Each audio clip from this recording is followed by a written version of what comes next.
and I need to correct something.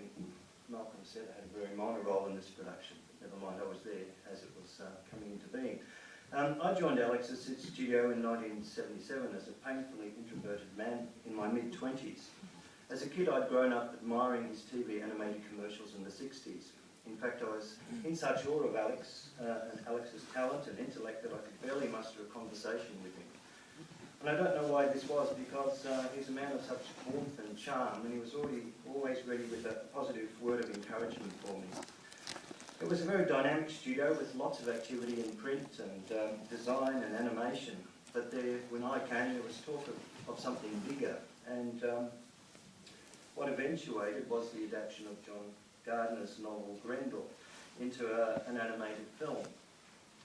And soon storyboards began to appear around the studio, and whenever I had the chance, I was working back late at night, I'd sneak over to the trestle desks and I'd look at these storyboards, because I was trying to figure out how Alex could communicate so much with a few strokes of the pencil on frames that were sort of half the size of a cigarette pack. They were little jewels of graphic design, and that's one of Alex's strengths, of course.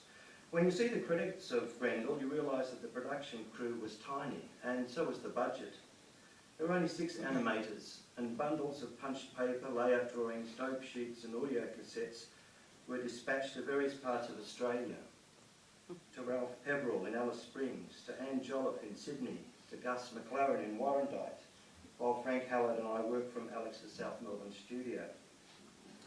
Frank, a kind of a national living treasure of animation craft, did the heavy lifting for Grendel, and it wasn't just because the character was the largest monster in the film. The usual production time for a 1-minute animated TV commercial was anything from between 2 and 4 weeks.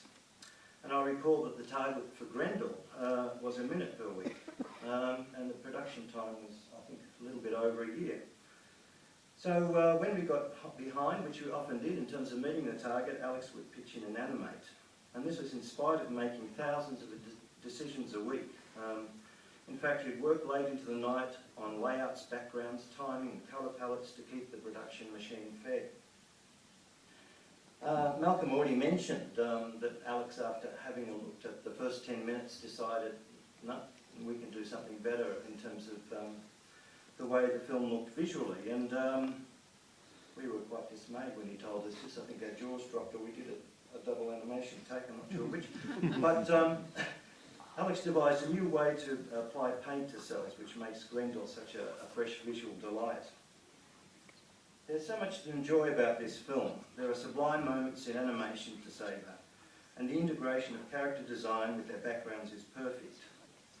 Alex is able to strip his designs back to bare essentials, but what remains lacks for nothing. Less is very much more in this case. The playful and inventive abstractions Alex uses to represent the natural and man-made world in his backgrounds are a delicious visual tease. Rothgar's mead hall under the moonlight evokes the crisp chill of an autumn night, using just a few beautifully placed forms and slices of colour. As well as having a complete command of a visual language, Alex is also a brilliant wordsmith. He wrote the screenplay, an adaptation of the novel, and has given a great story structure that portrays Grendel's initial disdain for human beings through his bemusement to his fatal enchantment with them. Alex's dialogue is wonderful too, written with warmth and wit and real affection for each of the various characters. And as if to confirm his genius, Alex also wrote the libretto. Listen to the wonderful performance of Keith Mitchell in his role as the Shaper, a minstrel who uses song to reinterpret the bumbling antics of a Yobo tribe of marauders as a heroic encounter. Long after Grendel was completed, out of the blue, I received a cheque in the mail. Perhaps I hadn't paid attention at the time or had completely forgotten about it, but Alex had given the crew shares in the profits of the production. I want to thank Malcolm for bringing Alexander Stidd's Grendel into the light of day, or rather into the dark of the theatre, so that we can enjoy it again once more after 32 odd years.